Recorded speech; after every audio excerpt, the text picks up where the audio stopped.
Good evening, friends, and welcome to day 183 of a poem a day for 2026. It's Sunday. Um, this will be going up late. It's about 7:35 as I record. So I apologise for that. I've managed a fair blend of productivity and relaxation today. I've had a visit from a friend from the town I used to live in, which has been lovely. Um, but still managed to do a fair bit of tidying up before they arrived. And a reasonable degree of cat fussing. Sorry, I just looked over to see. Met Mega sat on the sofa to my side. But I fear she may fall off from the way she's sitting. um, so if there is a thump, it's Meg falling off the sofa. She'll be fine. And as you can see behind me, Cass is lounging on the bed. It's cooler again today, and we are getting a lot of air movement in the flat. Um, but yeah, it was quite warm in the middle of the day, but it's cooling down again. And the forecast says that the longer forecast definitely says that it will continue to do so over the next few days, which is pleasant. I hope that you've all had a good weekend, and that that just you're feeling ready for the week ahead. Um, I'm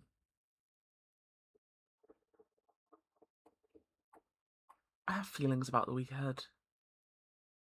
I've got a thing tomorrow after work, which is very much for the greater good, but I know will be difficult. So, um, I may be a little bit more subdued tomorrow. Um, we'll see. It might be fine. We never know. But let's see what we have today. So 12th of July, we have Jerusalem from Milton by William Blake. And our blurb will read as follows. On 12th of July 1770, James Hargreave applied for a patent for his invention, the spinning jenny. The device was used to manufacture cloth, and it greatly reduced the amount of work and the cost of making clothing and fabrics. Its invention was a key moment in the Industrial Revolution, and it helped change the shape of Britain. Though Blake did write a very long poem called Jerusalem, his famous Jerusalem hymn, sung to music at the last night of the proms, is actually from the older poem Milton. Blake is well known for his worries about industrial progress, captured in the image of the dark satanic mills of the poem. Gosh, this is a blast from the past. As I was in no way prepared to do any singing today, I won't sing this, but I will regale you with a tale afterwards. So this is Jerusalem from Milton by William Blake. And did those feet in ancient times walk upon England's mountain green? And was the holy Lamb of God on England's pleasant pastures seen? And did the countenance divine shine forth upon our clouded hills? And was Jerusalem builded bare among those dark satanic mills? Bring me my bow of burning gold, bring me my arrows of desire, bring me my spear, O cloud unfold, bring me my chariot of fire. I will not cease from mental fight, nor shall my hand sleep in my sword, till we have built Jerusalem in England's green and pleasant land.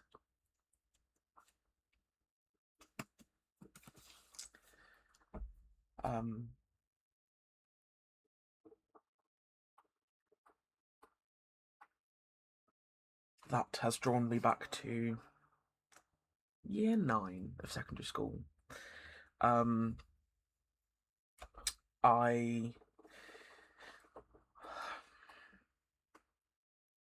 I think I mentioned before that I have a performing arts background.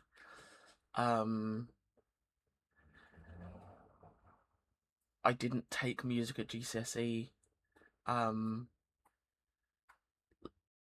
largely because I couldn't play an instrument. And after speaking with my music teacher, we felt that it probably was unlikely that I would get through with a decent grade just on singing. But I sang a lot when I was younger.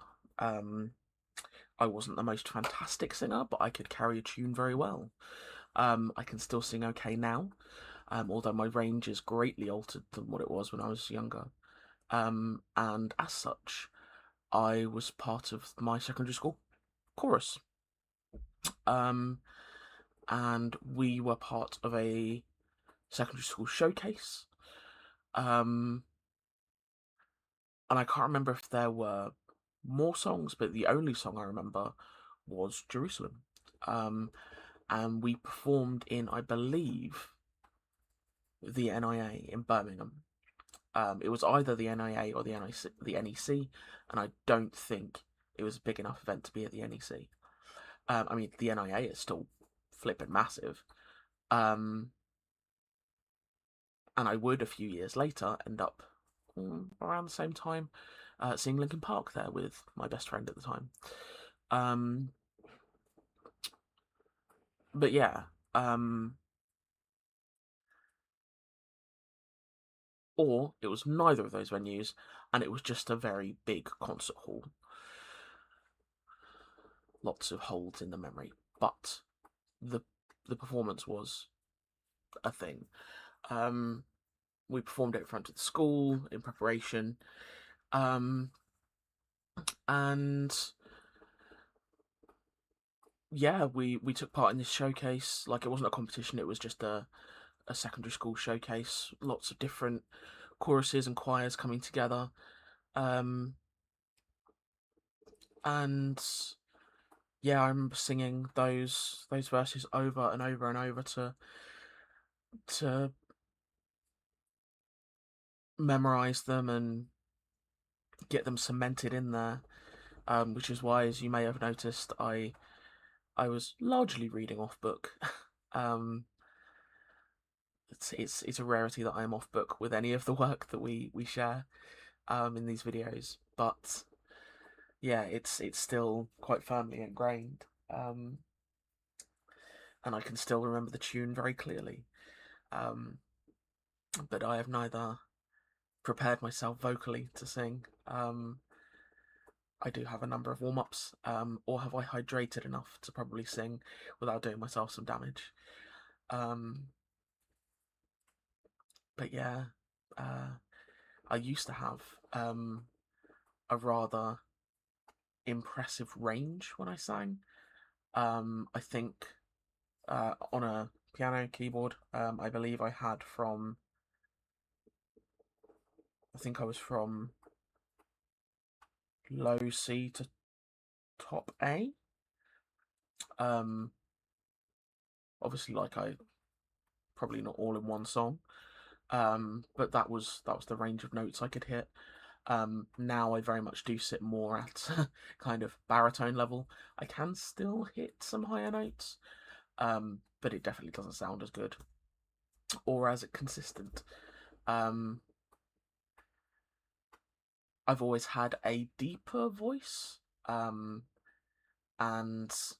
as I was discussing with my friend, we've known each other for um, about 15 years. Um, I had a complete thyroidectomy back in 2013, and my voice actually got deeper after that.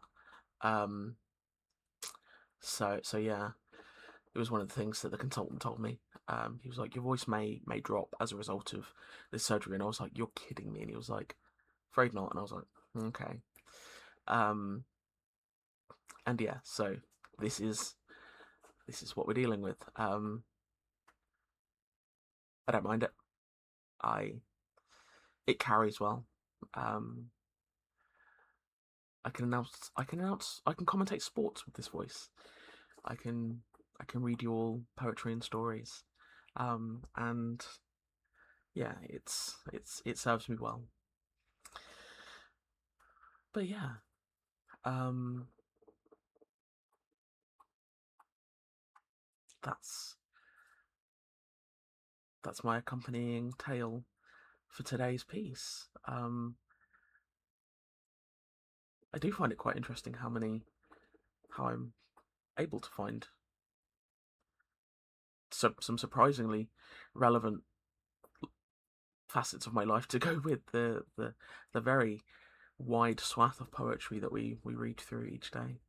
Not everything, of course, but sometimes there's very specific things from my life that I go, oh yes, this. But yeah, thanks, friends. I am going to go and make myself and the cats some dinner, and possibly settle in with a film. Feeling movie night. And here's hoping that when we get down to it, we will all have a very good night.